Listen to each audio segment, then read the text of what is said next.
So we're finally going to talk about that IMO that we all know about. Probably heard of them. They're very popular and have done a wonderful job. And the reason we're doing this is to give you some information you probably are unaware of, or maybe have not been shown, to give you a little bit more insight to how this particular MLM works. And I've got Mr. Kyle Studer here to tell you more about who we're talking about, what the details are, and to ultimately, with both of us, we've collaborated on this to help give as much transparency as possible, because this business is so wonderful. But if you're not careful in the decisions of who and what agency you work with, there are disastrous consequences that, again, you won't necessarily hear from other channels out there. So Kyle, welcome. How you doing? Doing good, Dave.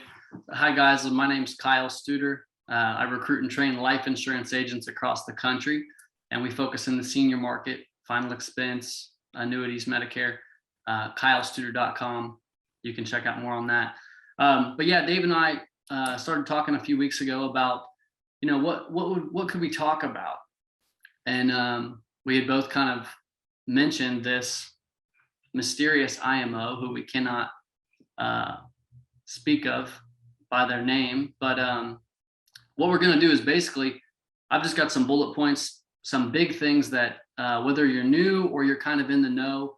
And Kyle, I'll interrupt. You guys know who we're talking about. Just if you haven't figured out, stick with us. You probably know. There's, it's pretty obvious. So, yeah. But this is good. And again, the reason we don't say this is because that's the way it is in this business. You got to be careful of what you talk about and the specificity that you use. So I want you to put your thinking cap on and really think, who are we talking about here? And you'll probably figure it out. So anyway, sorry, Kyle, go ahead. Sure. So I guess the first thing I would talk about if I were trying to describe this IMO, and then we'll kind of go down into layers about some more information you need to know. This particular IMO, just very consistently, they're tremendous at marketing themselves. They're the best I've ever seen at marketing themselves. They bring agents in by the thousands. No kidding. But one thing that they're constantly advertising is top comp, top commission, best pay in the industry, top comp. And I see so many agents, when you're a brand new agent, you don't know, you're a simpleton in regards to the life insurance industry. You say, well, check that box, I'm getting top comp. When actuality, no, you're not. And that's what Dave and I are going to start with. That we're going to kind of break this down. So they may say top comp up to 140, 150%. But you've got to know what that means. How do you get there? What's it look like for you for the next 12 months, for the first 3 months in the business, for the first, your 10 years in the business? This is what I think is one of the biggest things, Dave, is the long-term effects of not being informed. So. Yeah. And I have to address this because I want to make sure to my audience understands why this is a big deal. Cause I can hear some groans from people like, you're just jealous, man. You're just jealous of the success that so-and-so's had. And you're out here, critiquing them because you're losers and all this stuff. But no, that's not the case. The reason we're talking about this is because transparency matters in this business, and the likelihood, and Kyle said it nicely, y'all are probably ignorant. We all are when we first start. Ignorance is not a slur. It's just it's a case we're all in when we're new to something. And we're ignorant about the inner workings of these business models. And organizations take that for, they leverage that against you. A lot of them do. And what we both do, Kyle and I, is try to expose the other side of this so that you can get some transparency. And we're not here to tell you that XYZ company is good or bad or evil. as much as it's say, here's what they're not telling you so that you can make your own mind up if this is right for you or not. And ultimately make that decision for yourself in full transparency, not shrouded or partial transparency. Because that's the big problem with the insurance business, is this MLM type of culture that only tells you half the truth, or less than half the truth in many cases. Yeah. So I want to talk comp here. This particular organization talks about commissions that are 100, or they've got a level that says they're at a level 100 or a level 115. Now, what does the average agent think, Kyle, when they're told they're at a level 100? Yeah. So I get these agents who reach out from this organization weekly now. And I know more about their comp than they do. And it's very consistent. So they'll say, I'll say, what level did they tell you that you're at? Well, they said I was at a 110. Okay, perfect. So that means you're at 110 with this carrier, this product. You'll also get 110 on this carrier, this product, and this one. They're all term. And all your final expense contracts, this company is going to be 25% lower. This company is 25% lower. This company is 25% lower. This one's 15% lower. And I can name them off by name. And so right away, they're kind of like, I have their attention, like, and I tell them, like, that's not normal. That's not how it has to be. And think they're starting a relationship with a lie. Now, what does that tell you? Would you start a relationship with a person of the opposite sex that lied about something so significant about compensation? Now think about the ramifications of that.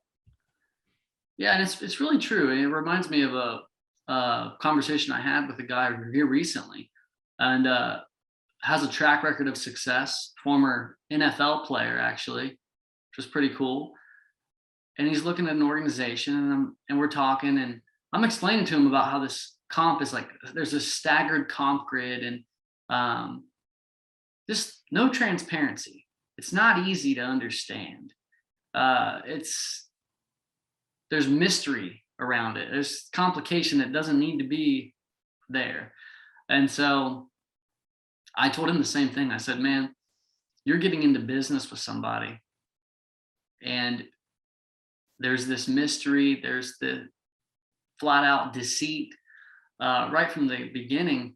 I said, it's not like you're, walking to the altar and saying vows when you sign up with an IMO, but man, it is serious. And some of these IMOs won't give you a release. You can lock up contracts there for 6 months, and it can be a complete mess. So that's one of the things I've learned to really appreciate, is this is, October was my 8th year in the industry. It's just somebody who's going to tell me the truth. And I tell you, it's a lot to ask for in this industry. It's not easy to find. So yeah, you don't want to start your career.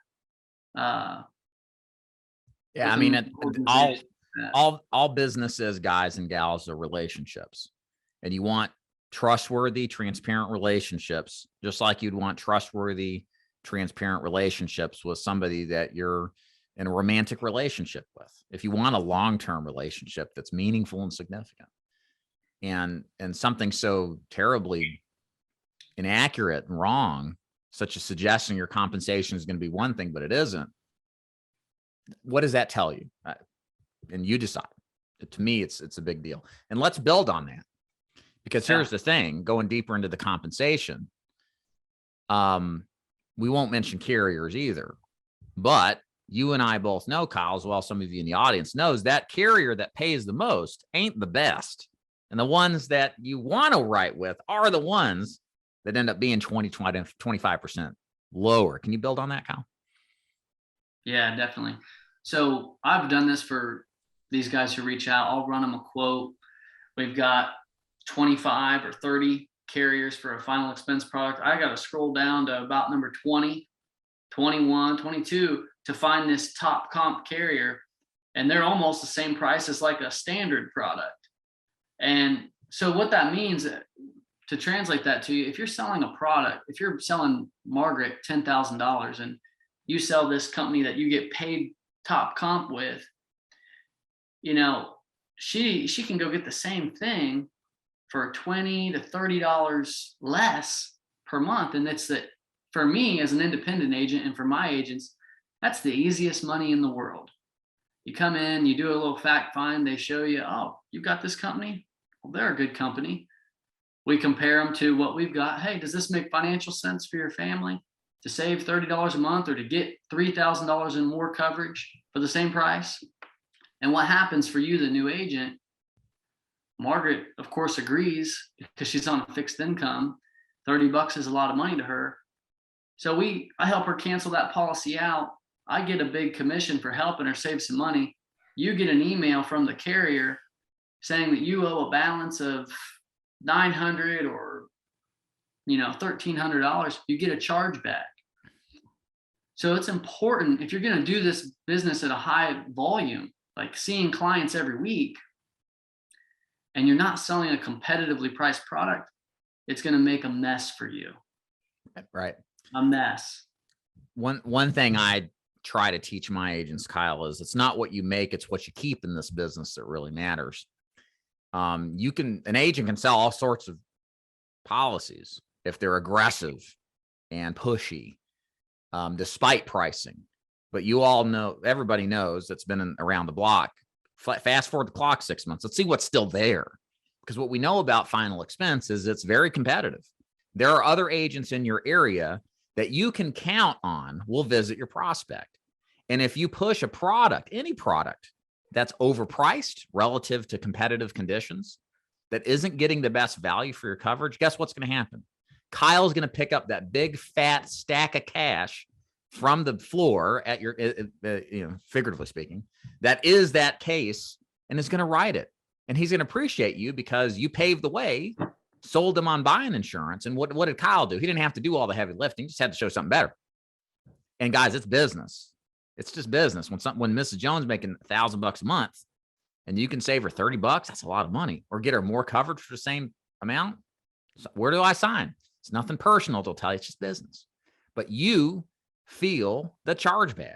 And nobody talks about that with these places. They don't talk about the realities of drowning in debt because people give in, cancel, or replace. What's your experience, just out of curiosity, Kyle, talking to agents that work with said agency and dealing with these chargebacks? What are they telling you? Yeah, I've been fortunate to hear some pretty good stories that really strengthen my conviction, against this this type of philosophy of pushing a carrier just because you get big comp. So I can think of one example where many new agents, they would love to be this guy, on paper. Young kid gets started. He made I think he made $65,000 in 6 months, or he had some $20,000 months. He really, his first 6 months, like, he really took it on full go and did well. Exactly what you want. Hire somebody and they 10,000, 15,000, 20,000 a month, 20,000 a month. And when those particular policies he had written with the carrier where he gets top comp, or so he thought, and the carrier that his upline is pushing, they started coming off the books. And oh wow, here's a big one, $179 a month coming off the books.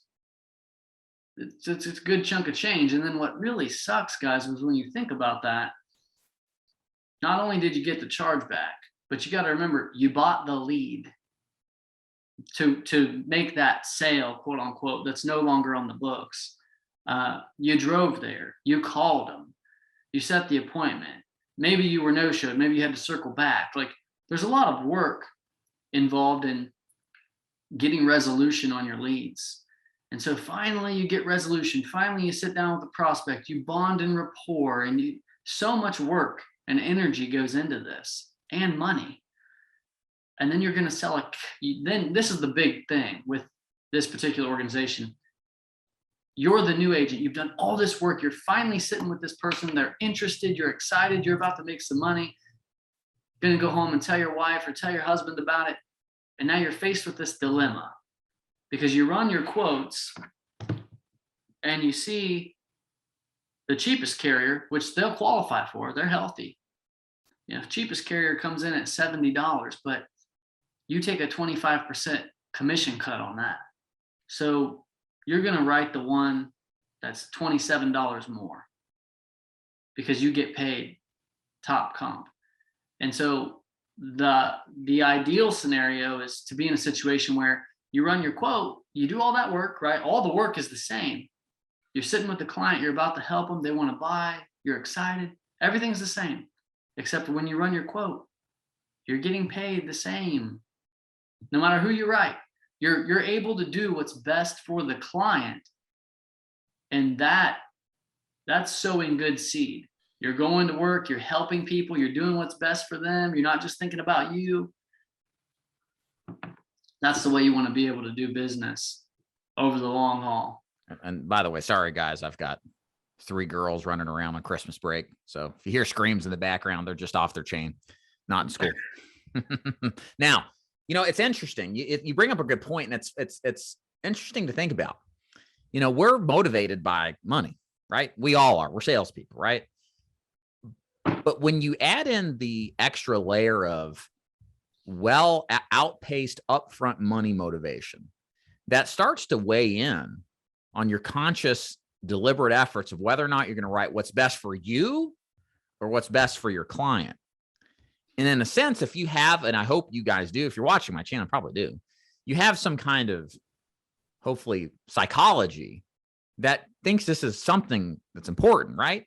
Do I pick what's best for me or what's best for the client?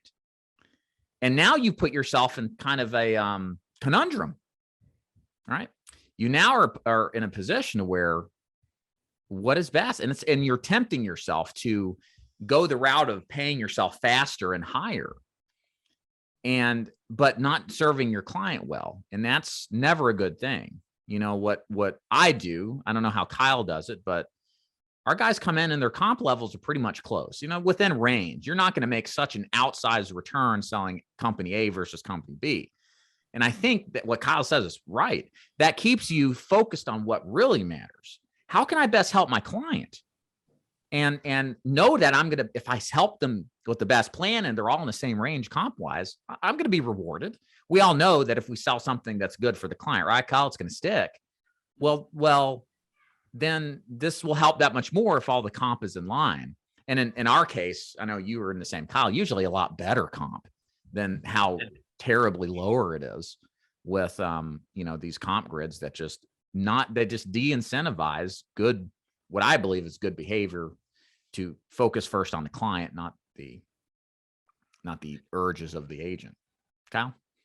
Yeah, I mean, it's pretty simple. What goes around comes around. You get what you give. So if you're out there in the home and you're talking to the 75-year-old woman and you're selling her something that isn't the best available, not only are you opening up the door for a chargeback, you're opening up the door for your client to no longer trust you as soon as they find out there's something significantly cheaper. Right. So it's just bad business. You're compounding a problem all because I suppose just lack of education. We're, like Dave said, we're ignorant when we get started and we don't know what we don't know. So what we're telling you plainly is that there's a lot of organizations where you can sell this carrier, this carrier, this carrier, this carrier, this carrier, and they're going to be about the big popular carriers. They're about the same. Right. Some of these smaller life insurance companies that you may probably never even heard of that this organization we're discussing, they don't even sell them. You'll probably see a small tick down in your commission on some of these, but I'm talking like 10% right. here and there, right. Not 30%. Yeah. Because the other thing to add into that, Dave, talking about comp is, if you're a guy that goes out and really works hard and sells 200 or 300 or 400,000, of life insurance. Well, what's 25% of 100,000? Well, that's 25 grand. What's 25% of 200,000? Well, that's 50,000. So guys, that's like, what business could you get in where that $50,000 doesn't matter to your bottom line? I mean, when you're buying leads and gas and food and you're working your tail off, tell me where that 50,000 doesn't equate to anything of value. I mean, it's big time. And that goes right back to what Dave said earlier about, it's not what you make, it's what you keep. And I found that when I left the MLM world, man, I made more money than I did before. And I did, it wasn't as intense. I wasn't sleeping in my car and, driving 2 or 3 hours to run business. And it's just a lot of hype. That's something we're going to discuss too. It's a lot of hype, and you've got to focus in on what's the substance. Right. What's going to go back to you and your family? Why'd you get into this business?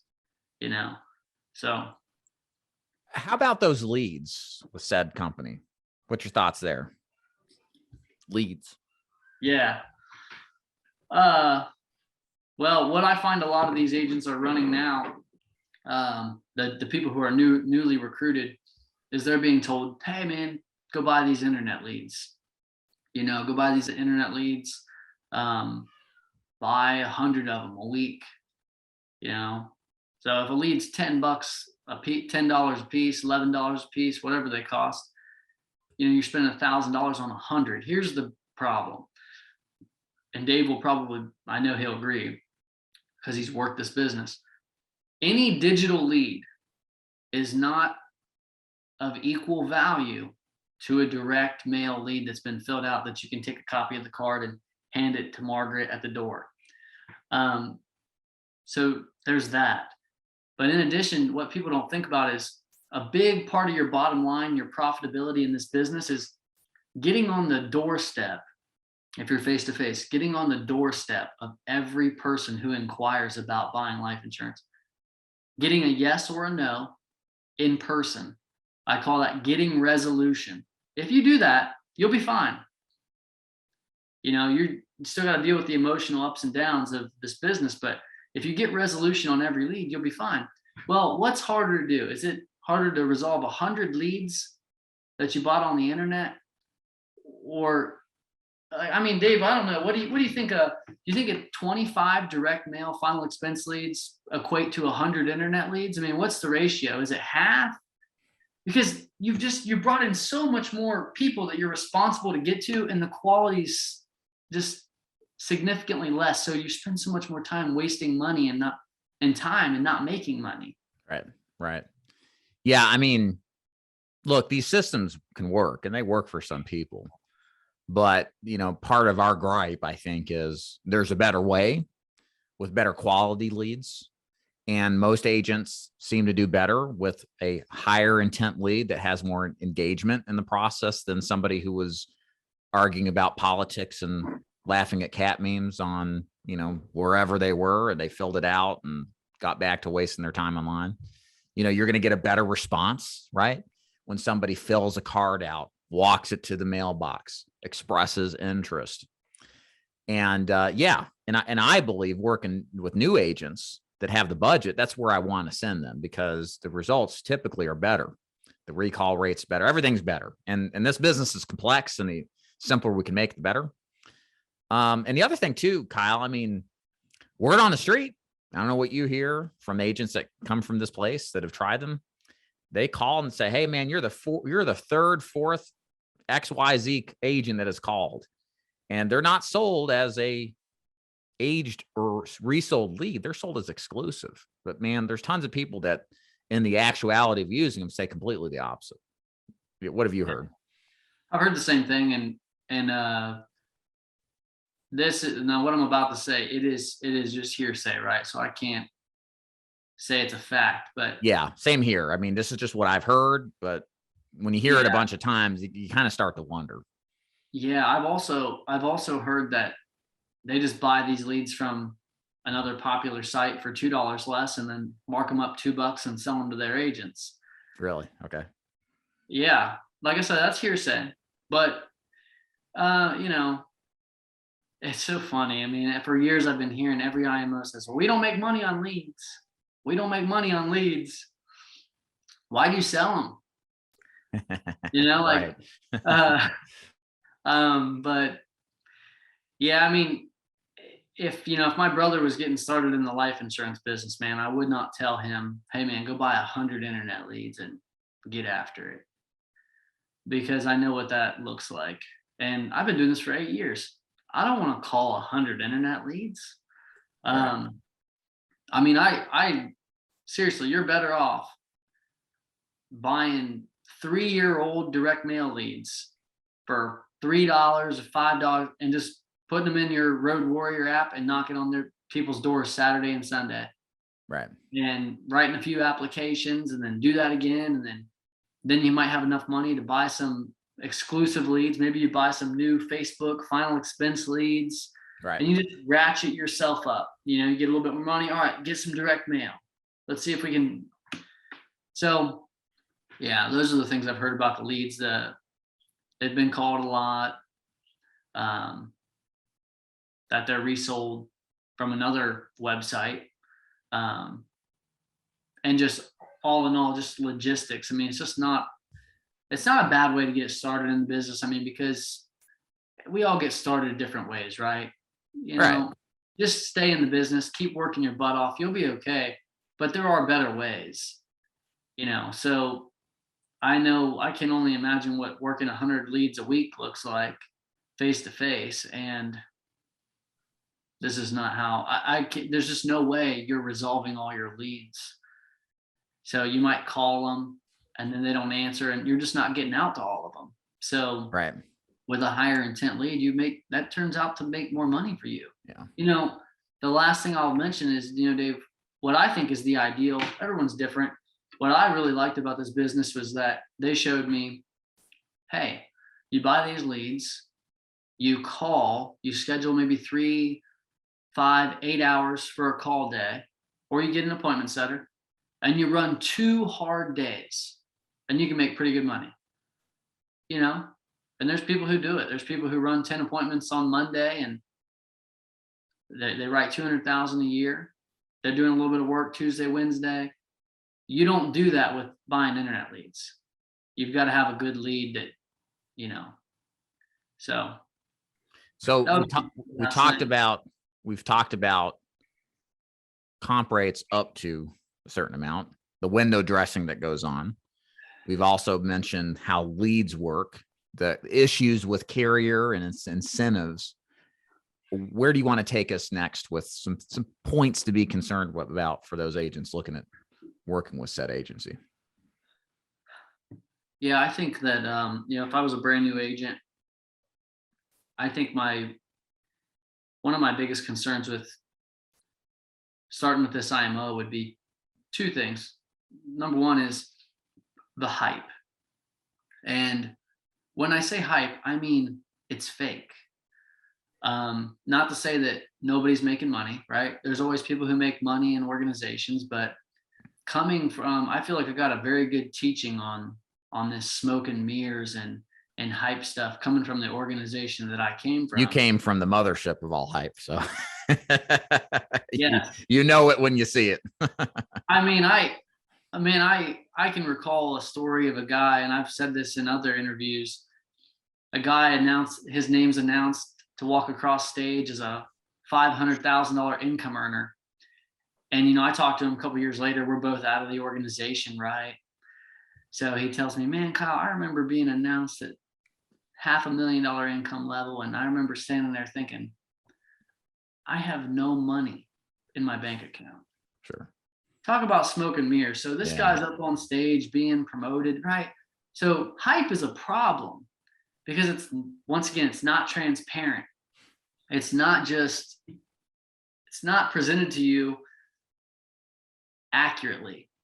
For example, when I was in the other organization, and they do this too, this IMO we're talking about, bring you up in front of the room, Dave Duford, top producer this week, 7 applications, $6,890 in premium.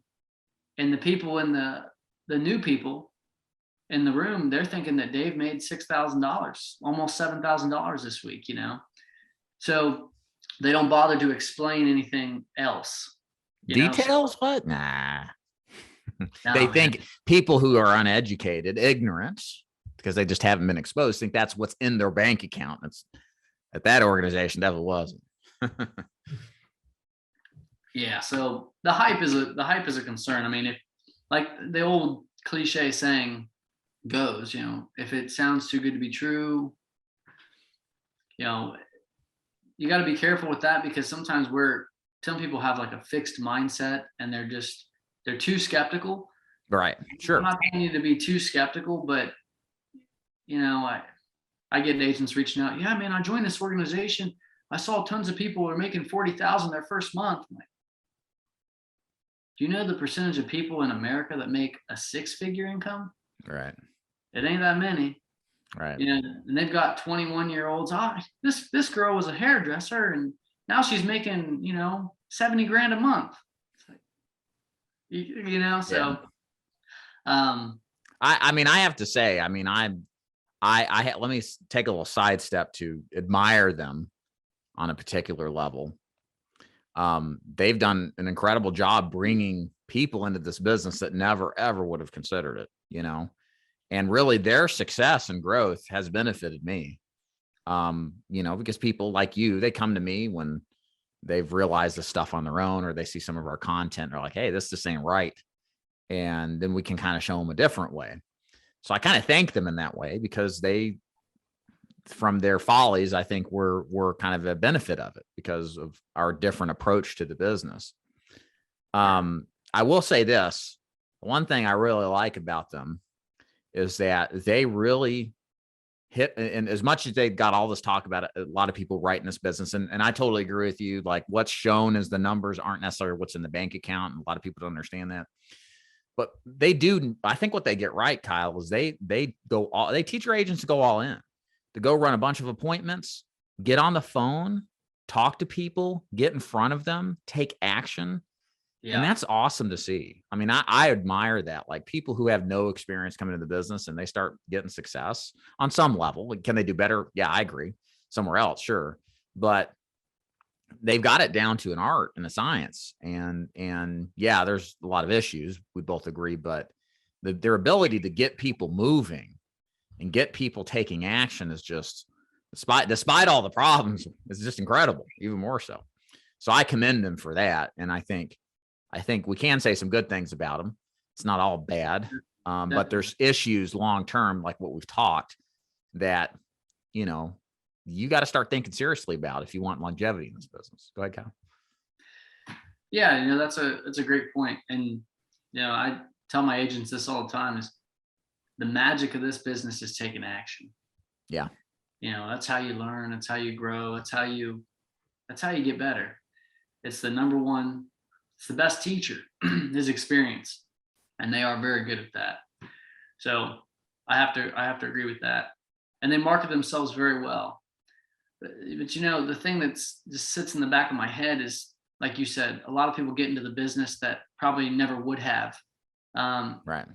But, in the back of my mind, I'm thinking like, yeah, but they're taking what's been presented to them. And the issue, I think, is that what's being presented isn't accurate, or sure. It's such a landslide. It's like you're sold a bill of goods and then you take it home and it's not what you ordered, So that was my biggest, like when I left my old organization in the MLM world, very similar structure as this company we're talking about. The guy straight up told me 4.5 years into it, do you know who we make our money off of? Ignorant people. Yeah. We make a ton of money off of ignorant people. And, that really bothered me. And what bothered me is that not that the majority of people remain ignorant. That's just the way the world is. The majority of people will remain ignorant, something that he said. And that's true. But they're taking that truth and they're using it to their advantage, and they're taking advantage of people. Right. they're telling people they can have this, knowing all along that, man, these stupid salespeople, we're just going to make a ton of money off of them, but we're going to get them fired up, excited, and sell them this big dream and the big blue sky pitch, knowing all along that it's not really what they're being sold, you know? That's where I have like the dilemma where I'm just like, Yeah. you're manipulating people. And negatively, I think it's okay to manipulate, is probably the wrong word, encourage somebody to think in a positive influence. Yeah. Yeah, I think there's a difference. And I think it comes in the intent of you. So if you wanted to manipulate me or influence me, you can I've been influenced in many good ways. Right. But when it becomes a manipulation, I think you're no longer worried about the well-being of the other person. Yeah. You're a user. Yeah. Parasite. I'll tell you that, and I agree, the thing that bothers me most about this organization is that, and it's true for any of these type of MLM situated mass recruiting organizations, from a cultural standpoint, when you are deliberately feigning comp levels, or you're incentivizing a type of behavior that has adverse effects on the agent, such as picking the wrong product, in my opinion, from a pricing and quality standpoint, when there's other ones, but would fundamentally be bad for the agent on immediate cash flow. The stuff trickles up from the bottom. Like when you start in any company, and this is the culture, this is the value, it doesn't go away. It permeates all the way to the top. And it becomes a mass issue. It becomes a big problem when you don't start the relation. They go back to the relationship thing, because it's all business is a human relationship, just like any others. And if you don't have transparency, and then you're not going to, and you realize this, you're going to lose trust. And then you begin to wonder, well, how deep does this distrust and lack of transparency goes? And the thicker you get into it, the harder it is sometimes to leave. And the more that you realize that you've lost. And all of this is just better to know this up front, and to either, be Machiavellian and accept it, which many of us, if you're watching, probably aren't that way, or decide that this is a big deal and to deal with it accordingly. And the good news is plenty of organizations out there that don't follow this culture. But my worry is, how much will it permeate through every crevice of the interaction, and what are the consequences to you as an agent and to possibly your career? So it's a big deal. Definitely. Well, Dave, I don't know how much time we have left, but I think the last thing I would mention would be, the heavy emphasis on recruiting for a brand new agent. And when I talk to them, they never know about the downsides of it. They're just told to recruit, right? And well, that's fine. But if you hire an agent and they come on board and they start slinging this policy we've been telling you, this company that's expensive and overpriced, and this agent comes on and they sell 10,000, and then 7,000 of it comes off the books, and this guy's broke, and you didn't really screen him. You don't know how to hire people. You're brand new. You just were told to hire everybody. Well, this guy disappears. The company can't get 7,000 from this agent, so it rolls to you. You, the brand new agent who started recruiting immediately. So and that's part of the risk, but you really want to be smart. Like if you like this business, you don't want to run into this kind of trouble early on in the business. You don't want to have to sell yourself out of debt. Right. There's a big obligation when you start recruiting people. You're kind of co-signing that, hey, they're going to pay their chargebacks. They're good for it. And you can really compound the problem. And that's fine. That's the business. I do that. I recruit agents, but I know about it and I'm prepared for it, and I'm in a position for it. The problem is they don't know. They're being told to recruit, and then they don't know any of the potential risks. Do you feel like that's a common issue with said agency? So you hear agents who don't know this, that when their recruit lapses policy and doesn't pay it, they have to. So I would say the majority. I honestly can't think of one that has told me, yeah, they told me that. Okay. I think that that's almost always the case, and that's like the fundamental issue we're talking about is it's always they tell you this, and this. They don't tell you it's like you're not getting a full picture. You're getting a very skewed perception. Right. Hey, And write this carrier. Write this carrier first, and if they get declined, you write this one. As a new person, and I've been there, yeah. you're assuming that this carrier, you're being told to write it because it's good, but that's not why. They have a bigger spread on it. They make more money on it. Right. So recruit. We don't have enough time to go into like the strategy of say if you were 100 agents wide, or if you just want to be 6 agents wide and 100 deep, that's better for this guy because he's got layers of protection. He'll never get touched with a chargeback. So there's just so much to know, and I think just do your homework.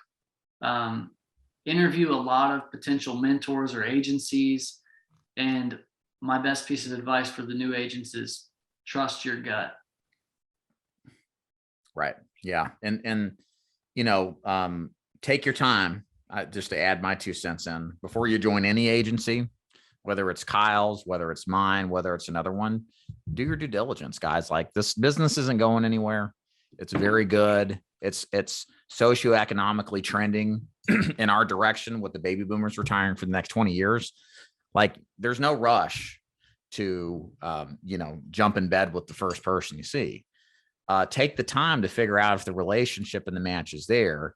Educate yourself to the issues, and don't have fear asking your uplines these pointed questions. How does releases work? How does commission works? Do I get a commission like this with all the carriers? Why is it incentivized this way? How do these leads work? Do you get paid on these leads? Because what will happen is, when you ask the tough questions, you really see the truth behind the person answering. They tell you how they react tells you more than really what they say.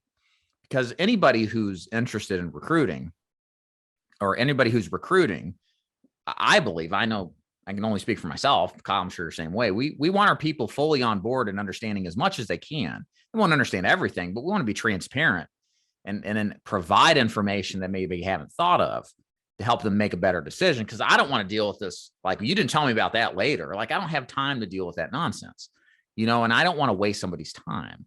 But if you get some responses back from the interviewer person you're talking to, or the recruiter, and they're starting to demean you, denigrate you, talk bad about you, or like just disrespect you, what does that tell you about them? You're putting them on the spot and they don't feel comfortable. Like, every recruiter, manager, agency owner should feel comfortable answering your questions.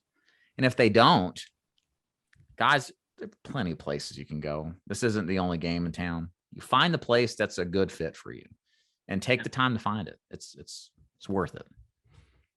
Yep, I agree. Ask those tough questions, and if you're in person, watch them. Watch their eyes, listen to them. They will show their hand, and you'll know. And then that's the perfect time to trust your gut. Because instinctively, you pick up on these things. You think, that seemed a little off. This person was so great, but I asked them these questions. They seemed a little different. They seemed a little defensive. They seemed like they dismissed the question rather than answering it. So, yeah, that's probably, honestly, that's probably the best piece of advice, Dave, is just ask those questions and pay attention to how they react. The majority of them will get dismissive or defensive, or you won't get clear answers, and that's your answer. The funny thing about this talk we've had, I mean, what IMO are we talking about? One of them or all of them? That's the funny thing. There's a lot of MLMs that practice the exact same way that we've described. And I think that's an important point that we're making here, is that this is the ultimate issue with this business, is that there are bad actors out there that have a great front-facing game and message, But it's not until you get into the thick of it or luck out and find one of our pieces of content that you really realize that what we're talking about today is really true of all of them. And make your guess, put them in the chat, message one of us. Maybe we'll tell you, maybe we won't. Because then again, like I said, what we're describing here today, man, it could be all of them. So Kyle, where can people find out more about you?